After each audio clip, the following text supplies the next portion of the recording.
yeah, my pops used to take me and my brother there all the time. And actually, you know, it's funny. Harry Smith. I was telling Yep. Harry that one of the first times at Madison Square Garden, his father came down the aisle for a match, and you know, me and my brother saw him, and we were going. I just wanted to touch the British Bulldog, you know, because I thought he was like this huge, big guy, you know, when you're a kid. And so like we saw, he won his match, and he's walking back towards the tunnel, and so me and my brother start running, and I'm like, Dwayne, grab my legs, and he's like, what? And I jump, and I leap over the guardrail that, you know what I'm saying, like by that tunnel right there in MSG, and I grabbed his hair because I couldn't reach his shoulder, and I pulled his hair, and I pulled out one of the like the little braids. He's like, "Oh, you fucking kids!" And I pulled him back, and it was funny because like Harry was like, he was like, "Yeah," he's like, "You know what? That's funny. I remember my pops, you know, complained to my mother about that." He's like, "Yeah, some fucking kids grabbed my hair." Right. So, but I was a huge wrestling fan growing up, man. I used to love Rocky Johnson, you know, Tony Atlas. I thought there were no people in the world bigger than Ron Simmons and Butch Reed.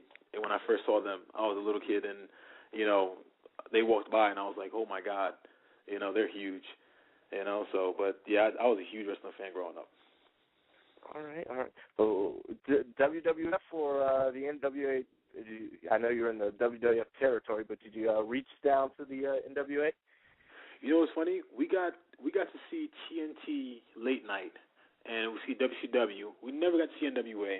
I didn't become an NWA fan until about 2003, and it's honestly in part thanks to Jim Cornette, you know, saying Danny Davis, because I was always a wrestling fan, but I was never a wrestling historian, and it used to kill me because guys used to sit around the locker room talking about all their knowledge about wrestling, and all I know was, you know, Coco Beware, Hulk Hogan, and stuff like that, and they'd bring up things from Jim Crockett and stuff.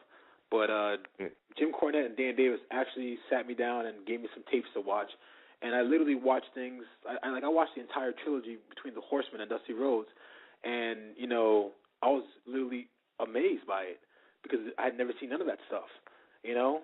And it's like, you know, there are so many matches that, you know, I like the Freebirds. I didn't really have a great feel for the Freebirds as a kid, but as an adult, I learned to love the Freebirds because I was like, man, the Freebirds were way ahead of their time. You know what I'm saying? With a lot of things they do, Michael Hayes was freaking awesome. But you know what I'm saying? So like things like that, I got to really, you know, catch up on through thanks to Cornette and Dan Davis and OVW. All right, fair enough. I like that. I'm from the South, so I'm an NWA by heart, and I came into WWE the reverse way. But, see, well, see, that's the thing. Like a lot of guys that came through OVW, you know, a lot of us are big guys. And a lot of guys that come into business in general are big guys, you know what I'm saying? And so when I came in, I was coming in, you know, 6'7", 6'6", you know, 340 pounds, big, badass bodyguard guy who just knew he can fuck anybody up. And that didn't matter once you walk through those doors. You know, your reputation on the streets don't matter when, you know, you walk through those doors. All that matters, you know, is how much can you learn, how much can you retain, and how much respect can you show. And I kind of got the stigma on me automatically because it was like, okay, this is a big guy. He's just here because he's a big guy. And I never want to be just a big guy here to be a big guy. I want to be a big guy here and have respect and learn and understand, you know, why am I doing this? Why am I not doing this? Why am I feeding for this guy? Okay, why am I putting this guy over? Okay, I don't want to lose, but okay, this is why I'm losing. You know, you have to learn these things. And if you come into it, you know, with ego and arrogant, thinking the world is supposed to be given to you, you're going to fail. If you come in there humble, understanding that you better learn to eat shit and learn to enjoy it because you're going to eat a lot of it in your career, then you're probably going to be successful. There you go with that inspirational calendar again. I'm telling you, I'm making $1 million right now. Get it started. I'm a fighter, man. We get inspired every day, man. So. Now, Shad, let me this ask, question. We've got a. Oh, go ahead, Stokes. I was going to ask the chat room question. I don't know if that's what you were getting at, but we got a question from Kevin in the chat room, and he's speaking to you. You know, you're a Brooklyn guy, and the New Jersey Nets will soon be moving to Brooklyn. I don't know if you're a Knicks fan or not. I assume you are since you're from Brooklyn. But do you root for both teams, or will you root for the Nets over the Knicks? Which one will you root for? You know what? I'm not even gonna lie to you. No matter what you do, no matter how many championships you win, no matter how many games you lose, no matter how many times they make it to the playoffs and they fall off, no matter how many times Patrick Ewing almost made the shot that could have won the game, that could have got us the championship, that could have got us there, that maybe stayed up late at night to watch it because it was always on the East Coast, always on the West Coast, and I don't even like being on the West Coast, so I had to watch the game into the middle of the night. I will always, always, always be a Willis Reed, Patrick Ewing, John Starks, Anthony Mason, okay, New York Knicks fan, because that's where I was born, that's where I'm from, and that's who I love. No matter if they're the best team in the NBA or they have the worst record in the NBA, I'm a diehard Knicks fan, and that ain't going to change. Now, as for the Brooklyn Nets, welcome to the neighborhood. Make sure you have security walk you to your car. Because Brooklyn is unforgiving.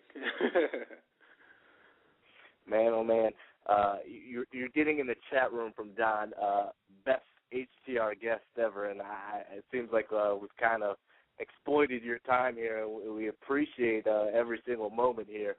Absolutely, man. If you know what, honestly, I'll give you guys about 10 more minutes if you guys want. You know what I'm saying? I'm cool. I'm cool with it.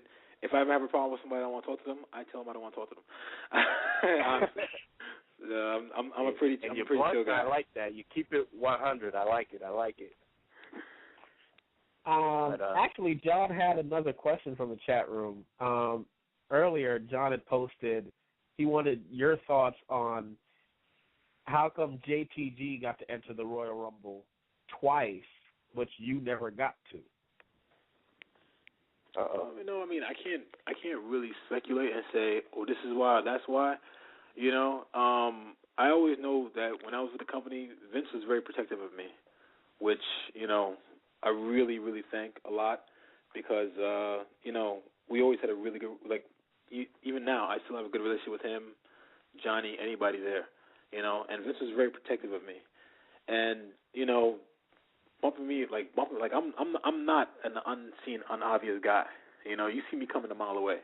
And, you know, bumping me around too much can be, you know, it takes away from me. You know what I'm saying? It doesn't make me look better to lose a lot or do something like we lost matches and I got pinned a couple of times, but Jay took a lot of beatings, and I always used to tell him I appreciate that. You know what I'm saying? Because it's you got to protect he protected the big guy. In turn, I had to protect my little guy. You know what I'm saying? But I really never really cared. You know, at the end of the day, you know, Jay being in a Royal Rumble and me not being in a Royal Rumble, we still had the same paycheck. So. Okay. Well, let me ask you this, because I'm sure you're getting on Twitter all day long, and I know you said you have other aspirations. But will you return back to the ring, whether it be WWE or those other guys? Will we see it? Yeah, I am. You know what it is? I'm gonna do whatever I want to do. Honestly, point blank. Fair. You know, if I didn't get into this business to be a wrestler. Tell you guys that right now. I didn't wake up one day and say, man, I want to be a wrestler, and decide I was going to sacrifice a lot to be a wrestler. You know, I woke up one day and you know, my boys told me, hey, man, you can do this if you really want to. And I was like, all right, I'm going to really go for it, but I don't want to be this guy. I want to be a WWE superstar. That's what I got in this business to be. I literally got in this business to be a WWE superstar. And then once I became a WWE superstar, I just wanted to be a wrestler. I just wanted to have fun and wrestle. So if there's whenever there's opportunities for me to go have fun, wrestle in Japan, Mexico, even sometimes the United States. I wrestled in New York a while back ago, and the main reason I wrestled because it just seemed to be fun. You know, I'm going to do it. You know what I'm saying? So me returning to wrestling, I never left.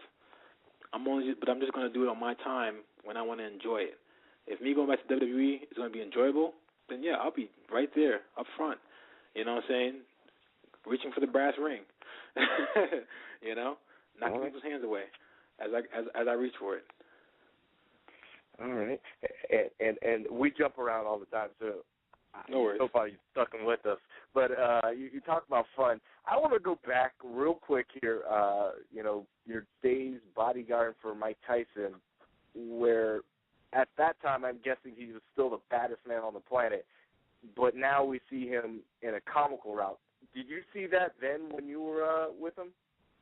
Yeah, I did, and it was one of the things that was kind of weird because, I wasn't with Mike for a long time. I was only with him for a short amount of time on a couple of different jobs.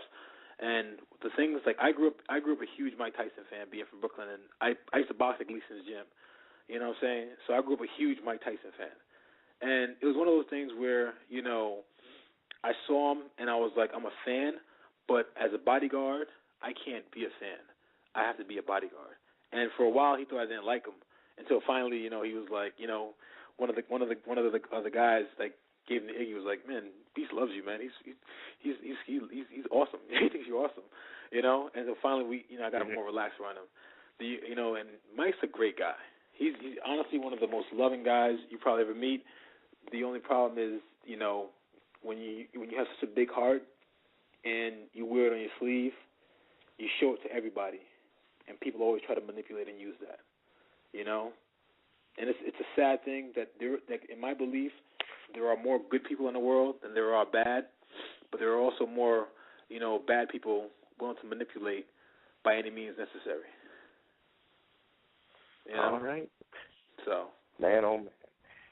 That's the truth there. So it's a cool, crummy world sometimes here, but you seem to enjoy and take the most out of it, which fans can see at shadthebeastgaspard.com. That's got everything you're doing, from your acting to the Assassin and Son, everything. And also you can check Shad out on Twitter there. We'll put the Twitter handle in the chat room. It's at @ShadBeast. Shad, do you have anything else for the fans and those who want to follow you and keep up with what you're doing? Do you have anything for them? Man, I'm honestly just chilling. You know what I'm saying? I know a thing came up about me doing all this for G.I. Joe. A lot of people popped up about that, but I've actually been just trying to work on that as much as I can. You know what I'm saying? And I'm just happy where I'm at right now in my life, man. So. Just chill. All right. I love everything I'm doing. I love everybody who's around me, and I'm pretty. I tweeted. I texted Jay last night because I don't watch Raw a lot, and pretty much never. The only times I watched it was when everybody called me about Punk, and they were like, "Oh, you got to watch what CM Punk did." And I was like, "What did Punk do? What did Punk do?" And so I got home and I saw it. I was like, "Oh, awesome!" But besides that, I really don't watch wrestling a lot. But I'm just chill, man, and happy. All right. Well, man, we really appreciate the time. I've got to go with the caller or the fan. It's been awesome, and we do wish you most success with your comic and your acting, and I hope to have you back on soon. No worries, brother. All right, bro. All right. All right, well, I'll see you guys later. You guys be safe, be blessed, all right? All right. All right. One. Shad Gaspard, ladies and gentlemen, might be the favorite here for guest of the year. A lot of people in the chat room enjoyed that interview. Guys, we went up almost to the end of the show. We have literally a minute of show left. We want to thank you guys for listening. Thank you so much. It's been a great show tonight.